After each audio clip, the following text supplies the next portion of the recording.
10 ವರ್ಷದಲ್ಲಿಯೇ ಮೋದಿಯ ಮಹಾ ಅರ್ಥಕ್ರಾಂತಿ. ಭಾರತದ ಜಿಡಿಪಿಯಲ್ಲಿ ಗಮನಾರ್ಹ ಏರಿಕೆ. ನಮೋ ಸಾಧನೆಗೆ ಐಎಂಎಫ್ ಬಹುಪರಾಕ್.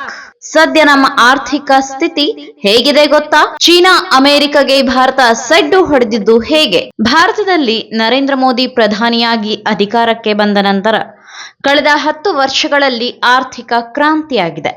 ಜಾಗತಿಕ ಮಟ್ಟದಲ್ಲಿಯೇ ಅತ್ಯಂತ ವೇಗವಾಗಿಯೇ ಭಾರತವು ಆರ್ಥಿಕತೆಯಲ್ಲಿ ಬೆಳವಣಿಗೆ ಹೊಂದಿರುವ ರಾಷ್ಟ್ರವಾಗಿದ್ದು ಎದ್ದು ನಿಲ್ಲುವಂತಾಗಿದೆ.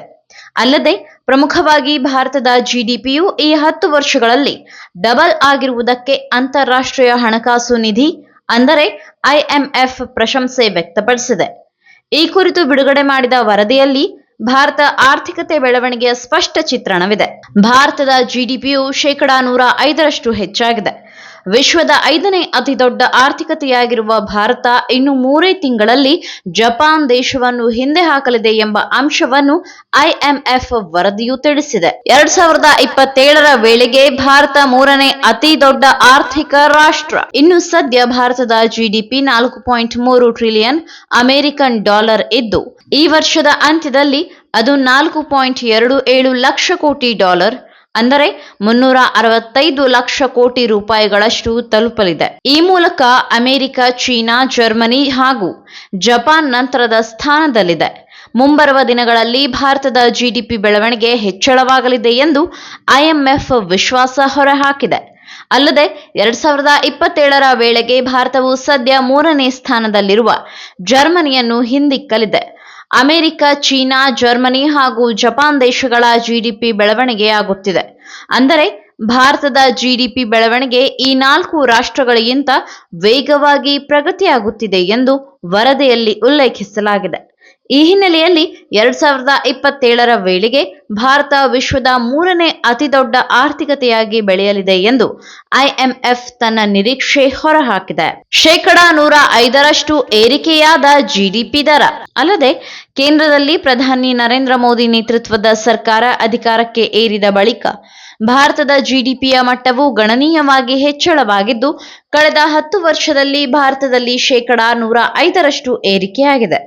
ಅಂದಹಾಗೆ ಅಮೆರಿಕದ ಜಿಡಿಪಿ 66%, ಚೀನಾ ಜಿಡಿಪಿ 44% ಏರಿಕೆಯಾಗಿದೆ.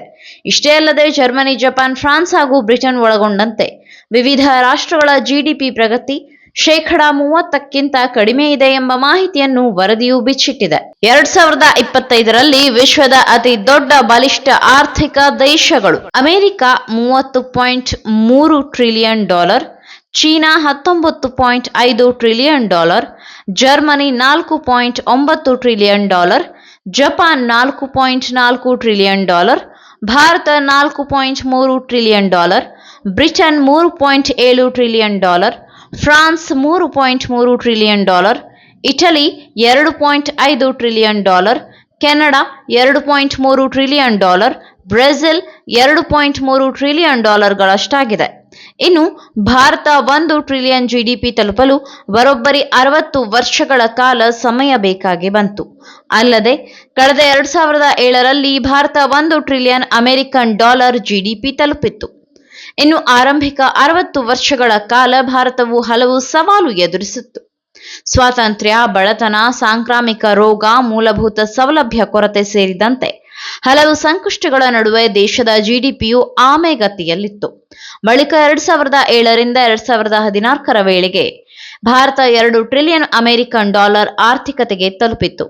ಆದರೆ 2014ರಿಂದ 2025ರ ನಡುವೆ ಇಡೀ ವಿಶ್ವವೇ ಕೋವಿಡ್ ಸುಳಿಗೆ ಸಿಲುಕಿತ್ತು. ಈ ವೇಳೆ ಇತರ ಎಲ್ಲಾ ದೇಶದ ಆರ್ಥಿಕತೆ ಕುಂಠಿತವಾಗಿತ್ತು. ಆದರೆ ಭಾರತ 2021ರ ವೇಳೆ 3 ಟ್ರಿಲಿಯನ್ ಆರ್ಥಿಕತೆಯನ್ನು ಮುಟ್ಟಿತ್ತು. ಇನ್ನು 3ರಿಂದ 4 ಟ್ರಿಲಿಯನ್ ಡಾಲರ್ ಗುರಿಯನ್ನು ಮುಟ್ಟಲು ಭಾರತ ಕೇವಲ 4 ವರ್ಷ ಮಾತ್ರ ತೆಗೆದುಕೊಂಡಿದೆ. ಇದೇ ವೇಗದಲ್ಲಿ ಸಾಗಿದರೆ ಮತ್ತೆ ಭಾರತ 1.5 ವರ್ಷದಲ್ಲಿ 1 ಟ್ರಿಲಿಯನ್ ಪ್ರಗತಿ ಸಾಧಿಸಲಿದೆ ಎಂದು ಐಎಂಎಫ್ ತನ್ನ ವರದಿಯಲ್ಲಿ ತಿಳಿಸಿದೆ. ಈ ಮಾಹಿತಿ ನಿಮಗೆ ಇಷ್ಟವಾಗಿದ್ದಲ್ಲಿ ಈ ಬಗ್ಗೆ ಕಮೆಂಟ್ ಮಾಡಿ, ವಿಡಿಯೋನ ಲೈಕ್ ಮಾಡಿ, ಶೇರ್ ಮಾಡಿ. ನಮ್ಮ ಚಾನೆಲ್ನ ಸಬ್ಸ್ಕ್ರೈಬ್ ಮಾಡದಿದ್ದಲ್ಲಿ ಬೇಗ ಸಬ್ಸ್ಕ್ರೈಬ್ ಮಾಡಿ. ಧನ್ಯವಾದ.